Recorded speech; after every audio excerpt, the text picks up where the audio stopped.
যে এসআইআর আতঙ্ক দেখিয়ে নিয়ে এই যে আতঙ্ক দেখানো হচ্ছে, এইটাতে আখেরে লাভ তৃণমূলের। এবং প্রতিবারে যে ভোটের আগে একটা করে আতঙ্ক দেখানো হচ্ছে।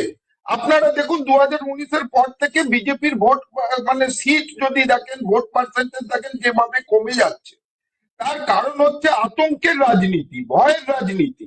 আজকে যদি আমরা সেইটা সিএ মূল টপিক থেকে সরে গিয়ে যখন আজকে এসআইআর মূল টপিক থেকে সরে গিয়ে যখন ডিসকাশনটাই হচ্ছে, তাহলে দেখা হোক এসআইআর করে বিজেপি, এমন একটা সময় বলা হচ্ছিল বিজেপি এসআইআর করলেই জিতে যাবে। কেন? ভোট ডিফারেন্সটা দেখুন, ভোটটা অঙ্ক নয়। ভোটে দুয়ে দুয়ে চার হয় না, দুয়ে দুয়ে তিন হতে পারে, একও হতে পারে, আবার পাঁচও হতে পারে। এটা ভোট, ভোটের অঙ্ক, আমি দেখে এসেছি। আর এবারে বলা হচ্ছে যে সংগঠন, সত্যি কথা সংগঠনে বিজেপির প্রচুর দুর্বলতা আছে। আমি এত বছর দলের ভেতরে থেকেও দেখেছি, বাইরে থেকেও দেখেছি। আমি 122 নম্বর ওয়ার্ডের ভোটার, 122-23 দু জায়গায় আমার বাসস্থান আছে। কিন্তু আমার যেখানকার ভোটার, সেখানকার মন্ডল সভাপতি এতটা ব্যস্ত যে তৃণমূলের যিনি আগে ট্রেজারার এমপি ছিলেন তার বাড়িতে যাওয়ার থাকার জন্য, যে দেওয়াল লিখন তো দূরের কথা, বুথে আজ পর্যন্ত বিএলএ কে আমার ওয়ার্ডের আমি জানতে পারিনি। আমি অফিসিয়াল মুখপাত্র যখন ছিল তখনও জানতে পারিনি। এইটা হচ্ছে বিজেপির ভেতরের অবস্থা। এইটা হচ্ছে বিজেপির ভেতরের অবস্থা। বিজেপি নামের লিস্টে সবকিছু করে দেয়। আজকে বলছেন বাংলায়, বাংলায় ভোটে জেতার জন্য বাঙালিদের পাশে থাকতে হবে। বাংলায় আমি আপনার স্টুডিওতে এসে 2019-20 সালে বলিনি যে রাম নাম নয় দুর্গার কালী নাম জপ করতে হবে বিজেপিকে? আমি আপনার স্টুডিওতে বলেছি দীপঙ্কর, আমি দেখিয়ে দেবো, সেই ক্লিপিং এখনো আমার কাছে আছে। আজকে বিজেপি কাঙালের কথা বাতি হলে কাটে, আজকে বিজেপি দুর্গার কালী নাম জপ করছে। এই যে মানুষের পাশে থাকা, আজকে মানুষের পাশে থাকার যেটা দরকার, বাঙালিদের পাশে কিসে দাঁড়ায়? ভয় পাইয়ে নয়, নোটবন্দি জুজু দেখানো, আধার লিঙ্ক জুজু দেখানো, প্রতি বছর একটা না একটা কিছু নিয়ে। আজকে আমি বলছি, আমার মা 75 বছরের বৃদ্ধা, উনি বলছেন যে প্রত্যেক বছর একটা করে ভয়ের সৃষ্টি করা হয়। আমাদের আজকে বলছেন আমাদের দেশের বাড়ির দিকে, আমরা তো কয়েক পূর্বপুরুষ, আমি বঙ্কিমচন্দ্র চট্টোপাধ্যায়ের বংশধর হয়ে বলছি, আমরা তো আমাদের 14 পুরুষ দেখিয়ে দিতে পারি। কিন্তু সেই জায়গা থেকে আমি বলছি যে ভয়, যে আমাদের দেশের বাড়ির দিকগুলো যারা আছে জ্ঞাতি গোষ্ঠী, তাদের মধ্যে যে আতঙ্কটা হচ্ছে, কলকাতায় বসে সেটা ধরা যাবে না। কলকাতার কথা এবং গ্রামের কথা অনেক আলাদা।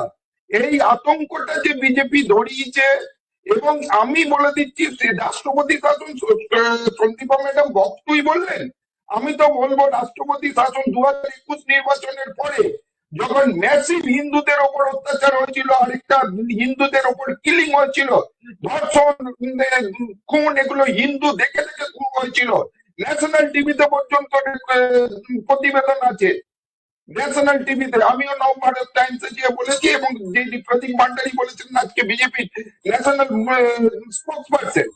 তো এই যে ব্যাপারটা হয়েছিল, তখন রাষ্ট্রপতি শাসন হয়নি।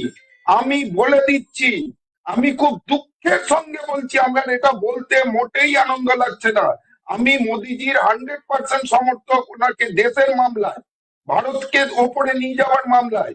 কিন্তু পশ্চিমবঙ্গ এবং বাংলাদেশের মামলায় আমি মোদিজির সমালোচনা করেছি।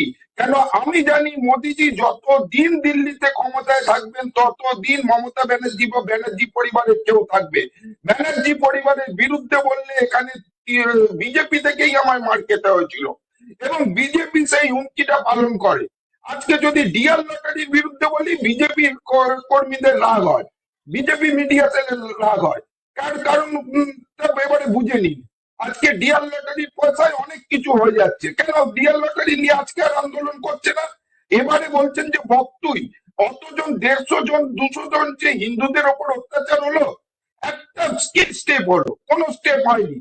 আজকে এনআইএ সব তদন্ত, সব সেটিং। দুদিন আগে কলকাতা হাইকোর্টের দুর্গা, যাকে বলা হয় জাস্টিস অমৃতা সিনহা, বলেছেন কি বলেছেন যে আপনারা কত টাকা ঘুষ নিয়েছেন সময় সময় এর অফিসারকে সময় খুব অল্প, ইনভেস্টিগেশন বাকি দুজনকে আমাকে অল্প অল্প সময় দিতে হবে। এইভাবে সেটিং আমি করে একটু বলে নিই আমি লাস্ট পয়েন্ট, এইভাবে যেভাবে সিবিআই আর ইডি হাসাব করার জন্য রয়েছে, কেসগুলোকে হাসাব করার জন্য রয়েছে, আজকে বাংলায় যেটা করে যাচ্ছে আর অবাঙালি নীতি যেটা বাংলায় হয়ে যাচ্ছে, তাতে করে বিজেপির আপনি দেখবেন, এই আমার ইয়েটা রেখে দেবেন, বিজেপি গতবারে 2021-এর চেয়েও কমে যাবে, এত সুযোগ থাকা সত্ত্বেও।